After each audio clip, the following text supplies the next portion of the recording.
Welcome, boys and girls, to a dark and spooky program that we at the Run Red Corporation have so selflessly released to you on All Hallows Eve. Tonight, we find out the truth behind the strange disappearance of a local 50 News cameraman and reporter in the famously haunted grounds of Winter Hill. Prepare your popcorn and preferred soft drink for a night of horror and dismay. Welcome to the Disappearance at Winter Hill. Before we step into Winter Hill itself, we must first examine who our brave and noble victims are. First, we have James Dell, an underpaid, glorified temp that only months before this tragic event gained the role of field reporter for some unknown company linked with Local 50 News. This strange promotion was met with surprise by James Dell. He had admitted he wasn't feeling his best that year and shouldn't have received anything close to a promotion. James's paranoia of this was collected by private investigators at his home in Diaries of James Dell went on with vicious detail about the inner workings of his life and his job as an outsourced employee for the news company in Atlanta, Local 50 News. Strangely, after the incident in Winter Hill, all records of him working there were wiped from the system. Why would a respectable company with nothing to hide do this about a couple of low-level employees? Did Local 50 News aim to destroy all evidence of them to escape justice? Were they accountable for the missing reporter and cameraman?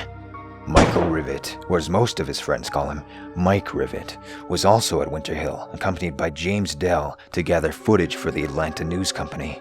Sadly, the only information leading to this is a partially burned piece of paper, which resembles his diary on the day of his disappearance. The nearly destroyed piece of paper reads, "I am now ready for my trip up to Winter Hill with James. Hopefully, it goes well this time, as the last time we gathered some footage for Atlanta, we nearly died." Unfortunately, the rest is unintelligible. Mike was a recluse, spending most of his time watching old films and occasionally going out with family. The cameraman job for Mike was something part-time to him, as he didn't get paid well for what he did. Local 50 News, however, didn't burn his connection to them, but replaced his role as a part-time journalist in Liverpool. This was not only miles away from his home, but something he never trained for or ever wanted to do for Local 50 News. Did Local 50 News try to cover their tracks with Michael Rivet by changing his occupation to seem like a completely different person? Why would they let him exist in their records? Who was Michael Rivet to Local 50 News? We have managed to retrieve the lost tapes of the actual disappearance and find the cause of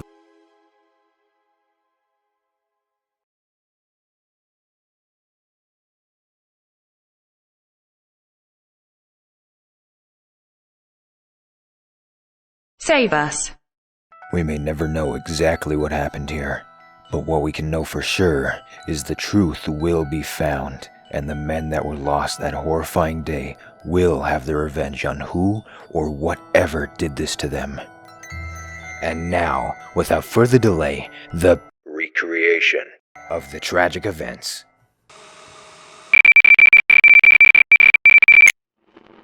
Huh?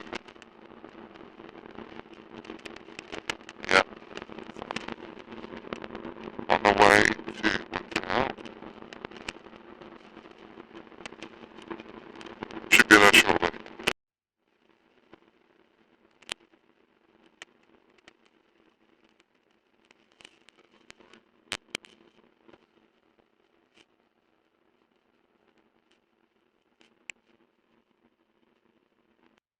Nearly at Winter Hill. Very sticky.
yeah, there are some people are still from here, old workers, but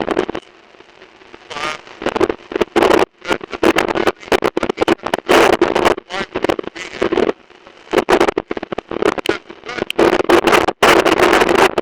Where, show them the range, show them the floor.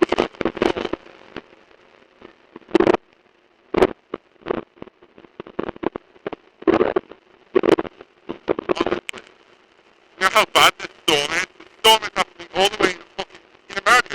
Starting from America, coming to England, finishing in France. Horrible. Now you can see the top.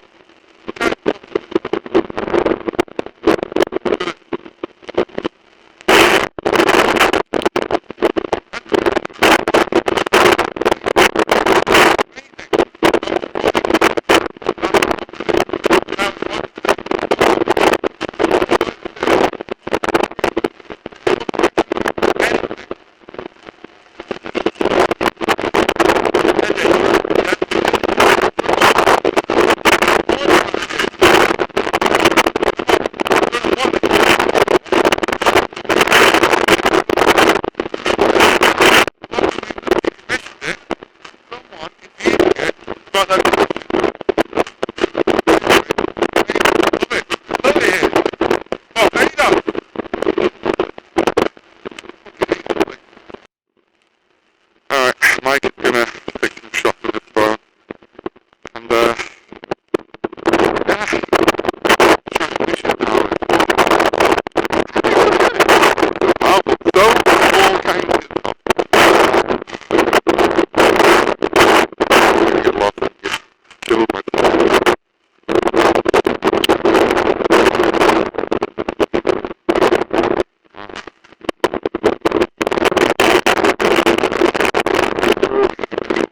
I'm freezing. I'm gonna die here.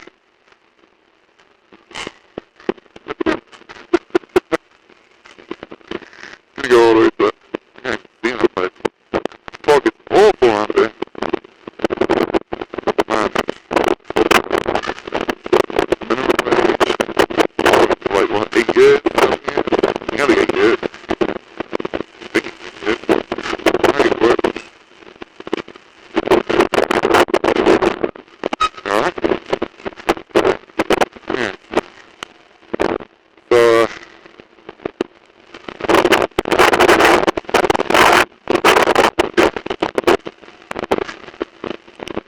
how's much time in that?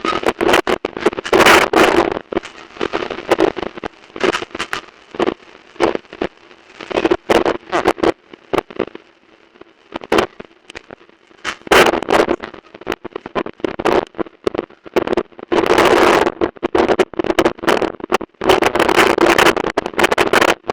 Who's on it? Shit.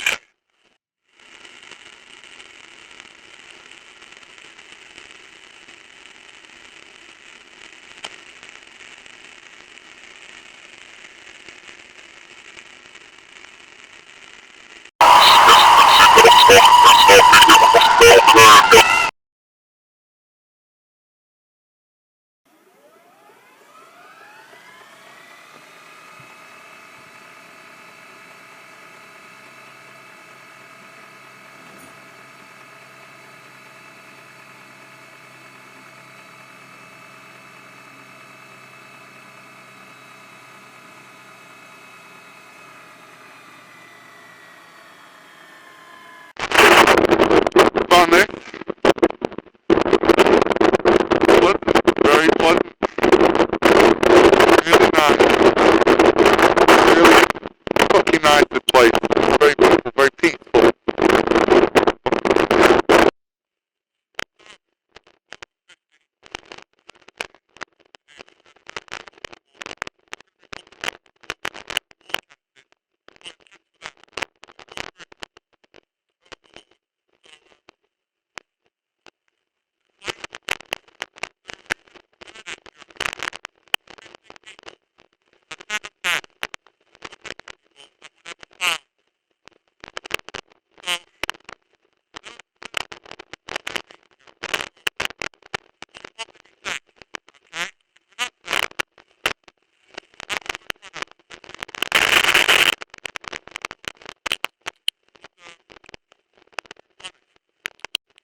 Bolton police investigated the disappearance of these two men until a suspicious organization with links to Chief Maldith aided in closing the investigation prematurely. Not much is known of this organization, but some believe that an outside American corporation had persuaded Maldith to end all efforts leading to the search of James Dell and Michael Rivet. The reason for this persuasion? Still unknown, but the police, specifically Detective Andrew Heschmeyer, proceeded with the investigation in his own time, behind the backs of his peers. Weeks went on with little evidence of the missing men. It had to be presumed that they were deceased, as the harsh environment in the hills of Bolton were deadly without the proper equipment. All that James and Michael had brought with them is a camera, winter jacket, gloves, and the report documents. Winter Hill is well known for its rough terrain and dangerous weather, but would it be enough to kill two men with access to a car and winter clothing? Unfortunately, the results are saddening. A recent survey done in the outskirts of Winter Hill had been collected by Dr. Edgar Rithmore of the Luton Weather Analyst Foundation. He was requested by the presumed deceased families of James Dell and Michael Rivet to conduct this survey to rule out any possibilities of natural disasters. Dr. Edgar Rithmore spent an entire afternoon collecting ground samples and readings of weather patterns in the area of their last location. Only reinforced the fact that the police invested in this matter were not telling the whole truth. Hello, my name is Dr. Edgar Rithmore of the Luton Weather Analysts Foundation. From what I've seen of Winter Hill, it seems like the sort of place you would go missing, but in actuality, it's just an old transmission tower with rocky hills surrounding it.